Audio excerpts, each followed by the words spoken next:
Good morning to all of you. So, today we will start a new chapter in physics, chapter number 6, heat transfer. So, let's see the contents that we are going to cover in this chapter. First, we will see what is heat. Then, we will study about few effects of the heat like change in temperature of an object, change of state of a substance, change in dimensions of an object. Then we will study about thermal expansion in solids, and in the previous class we have studied about this topic. Now in this topic we will study in detail and we will explain the thermal expansion of the solids on the basis of the molecular motion.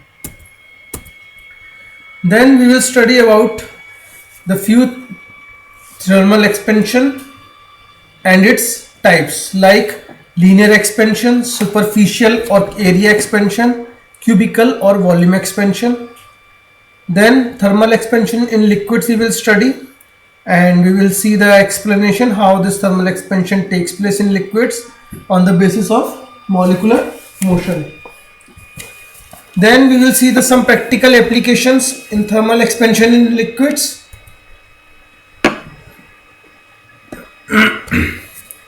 Then thermal expansion in gases. Similarly, the explanation of thermal expansion in gases on the basis of molecular motion, and in the last we will study about the topic boiling and evaporation. So let's see what is heat. So we all know that heat is a form of energy. The energy that gives us a sensation of hotness and coldness is called heat energy. Next is, in order to have the energy transferred from heat, the two bodies should have the different temperatures. That is, one body should be at the higher temperature and the other body should be at the lower temperature. Now, according to kinetic molecular theory, molecules of an object exert force of attraction on one another and are always in random motion. So due to this random motion, molecules possess kinetic energy, and due to the force of attraction, they possess potential energy. When the object is heated, the molecules move fast, hence their kinetic energy increases. On the other hand, when the object is cooled, the molecules move slowly, hence their kinetic energy decreases. So here you can see the two blocks are there. Block A is having at the higher temperature than block B. So when these two blocks come in contact with each other, what happens? The heat will start to flow from A to B. That is, the kinetic energy of the molecules in B now increases as they gain the heat from the molecules from A. As soon as they are in contact with each other, at some point of the time, the two blocks are at the same temperature and now there will be no flow of heat. So we can say that the sum of total kinetic energy and total potential energy of all the molecules present in a given object is called total internal energy or thermal energy of the object. Like this, you can see few familiar examples are there. If you put your hand in hot water and cold water, so as you put your hand in the hot water, so what happens? Your body starts to absorb the heat. So kinetic energy of the molecule starts increasing and you feel hotness. Similarly, in the second case, when you put your hand inside a cold water, what happens? The heat has been extracted from your body, so you will feel the coldness and the speed of the molecules starts decreasing. So whenever there is a transfer of energy, it is always going automatic when it is going from higher temperature to the body at a lower temperature. Like this, in this diagram you can see heat is transferring very easily from warmer object to the cooler object automatically. Let's see few examples from our real life. When we rub our hands, the heat is generated. Generally in the winters, whenever we feel cold, what we usually do, we usually rub our hands. So while we rub our hands, what happens? The heat is generated and it gives and it increases the temperature of the hands. Similarly, whenever the people sit near a bonfire during the winters, they burn the wood. Why? Because when they burn the wood, heat is going to generate it and it will give them comfortable feeling. So, in order to measure the heat, a quantity that is used is temperature. So, temperature is defined as degree of hotness or coldness of a body. So, temperature is that quantity which indicates how much object is hotter or how much object is cooler. So, according to kinetic molecular theory, temperature of an object is the measure of the average kinetic energy of its molecule. So when we already knew that in any object there are many number of molecules are there. So whenever the temperature is increased or decreased, there will be a change in the kinetic energy of the molecules. So temperature is actually the measure of average kinetic energy of its molecules. SI unit of temperature is Kelvin, and the other units that we are using are Celsius, Fahrenheit, like this. So when the glass of hot milk is to be cooled, it is placed in a tumbler containing the cold water. Now let's study about few effects of heat. The very first effect is change in temperature of an object. So whenever any object, especially metals, are heated, what happens? When the object is heated, its dimensions starts to increase, and when it is cooled down, its dimension starts to decrease. So this is known as the thermal expansion. The change in temperature depends on the amount of heat absorbed or released by the body or the material of the body.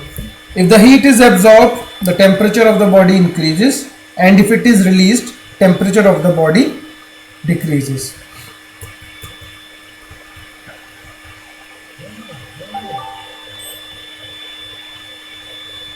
Next is change in temperature of an object. So according to kinetic molecular theory, when the heat is provided to the body, the average kinetic energy of the molecules increases and they move faster. Hence, the temperature increases. Similarly, when the heat is absorbed from the body, the average kinetic energy of the molecule decreases and they move slow. So we can say that the kinetic energy of the molecules is actually directly proportional to the temperature. Whenever you increase the temperature, the kinetic energy of the molecules increase and they start to move faster, and when the temperature is decreased, that means heat is absorbed, the average kinetic energy decreases and they move slow, and hence the temperature decreases. So as we all know, the molecules of any object are always in random motion. Then there is a certain temperature at which the motion of the molecule completely stops and average kinetic energy of the molecule becomes zero. That temperature is called as absolute zero, or it is zero of Kelvin scale. The numerical value of absolute zero is taken as minus 273.15 degrees centigrade in terms of centigrade, or it is 0 Kelvin. Next is change of state of a substance. So whenever the heat has been provided, that you have already studied in the first chapter also, that providing the heat is going to change the state of the substance from one state to another. So there are three states of matter that we already knew: solid, liquid, gas. So whenever the heat is provided to the solid, what happens after attaining the melting point? It converts into the liquid. When this liquid is provided the heat and its temperature rises to the boiling point, it converted into the gas by the process of vaporization or boiling. Similarly, when the heat is absorbed from the liquid and at the freezing point, this liquid is converted into the solid, and that process is known as the freezing. And when the heat is absorbed from the gas and at a certain point, that is at the condensation point, this gas is converted into the liquid, that process is known as the condensation. Another process at which solid is directly changing into the gaseous state, that process is known as the sublimation, and this sublimation occurs at every temperature. For example, you must have seen the camphor or naphthalene balls. They are automatically disappear in the air whenever they put in the environment, and there is no traces of a liquid that has been found, and that solid is converted completely into the gases. So these processes that you have studied in the first chapter also and the previous class also are also due to the effects of the heat. In melting, there is the heat is given to the object in melting and vaporization, and in condensation and freezing, heat is absorbed from the object. Now let's see the important topic of this chapter, change in dimensions of an object. So when the body is heated, it expands, and when it cooled, it contracts. The change in the size of the body due to heating is called thermal expansion. So there are three types of thermal expansion that we will study in this chapter. The very first is the linear expansion. So as the name suggests, linear expansion, it is the increase in the length of an object like a metal rod on heating. Next will be superficial or area expansion. So whenever there is a change in the surface area of an object on increasing the temperature, that is known as superficial or area expansion. And the last is cubical or volume expansion. When the volume of an object increases due to the heating, that is known as the cubical or volume expansion. Now thermal expansion in solids. Solids shows all the three types of thermal expansion. Linear expansion, increase in length. Superficial expansion, here you can see this area has been increased on providing the heat. And cubical expansion, the whole volume of this cube has been increased on heating. So solid shows all the three types of expansion: linear expansion, superficial expansion, and cubical expansion. So how this expansion takes place in the solids, let's discuss on the basis of molecular motion. So again, according to the kinetic molecular theory, when the heat is provided to the solid, the average kinetic energy of the molecule increases because kinetic energy is dependent on the temperature. Due to this, as we already knew that in case of the solids, the intermolecular force of attraction between the particles is greatest and there is a least intermolecular space, so they do not start moving, they start vibrating about their mean position with a larger amplitude, due to which the mean position of the molecule starts to change and intermolecular space increases, and finally at a certain temperature the solid starts to expand, and at this point now the molecule starts to move from its mean position. Like this, you can see these strings are showing their vibration about their mean position. So when the heat is provided, they starts to vibrate about their mean position, and as at a certain temperature their mean position starts changing and intermolecular space increases, and thus the solid expands. So first expansion in solids is linear expansion. So whenever there is an increase in the length of an object on heating, that is known as the linear expansion, and that we can easily measure with the help of the scale or with the help of the vernier caliper, whatever is the change in the length of this linear metal rod. Few factors which affect the linear expansion in solids. So very first factor is original length of the rod. See, if you take two rods of same material, See here, two materials are same. Suppose these are the two iron rods and they are maintained at the same temperature. Let this temperature is T1. So the longer rod will expand more than the shorter rod. Next factor is increase in temperature.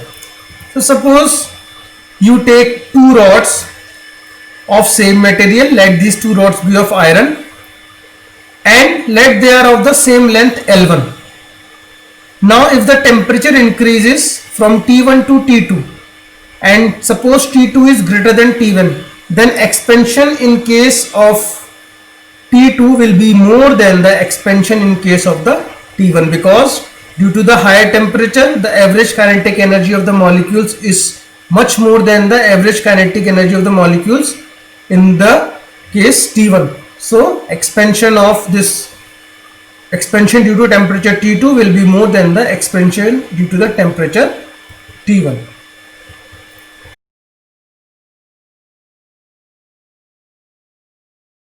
Okay, so let's discuss the third factor, that is material of the rod.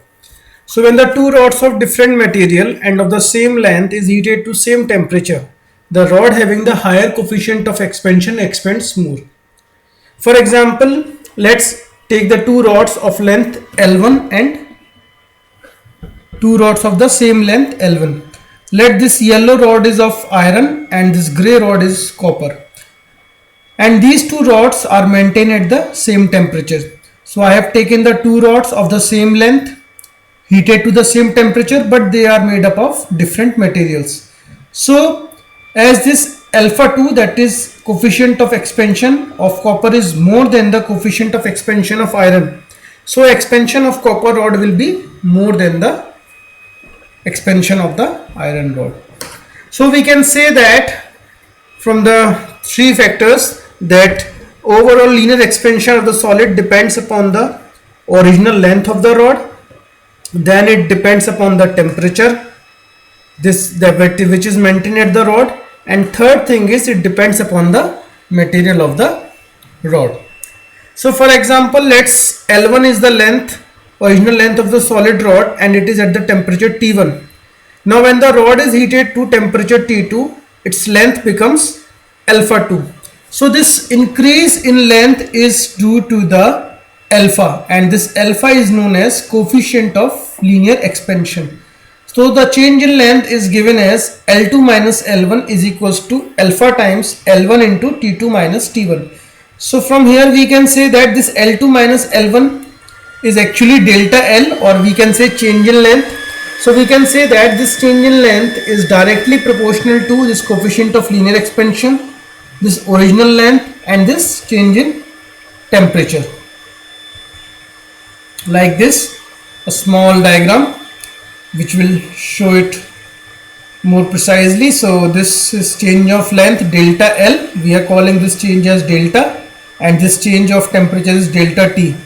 So here you can see that this change in length is actually dependent on this coefficient of linear expansion that we have discussed when we have discussed about the two type of rods, iron and copper.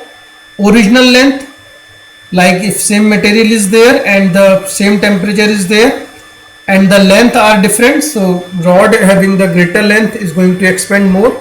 And this change in temperature, even if the rods are of same material, of the same length, but their temperatures are different, so rod having the higher temperature is going to expand more.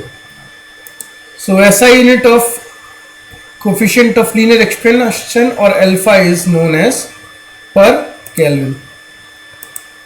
So next is superficial expansion of the solids, and as the name suggests, superficial expansion is actually the expansion area of a laminar surface due to heating.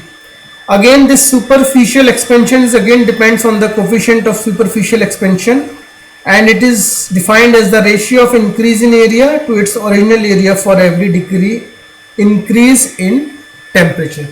So this is it. This is the original area, and when the temperature is increased from T and increase is delta T. So this area is going to increase by a small amount, delta A. So this is it for today. In the next video, we will discuss about superficial expansion and cubical expansion in more detail. Thank you.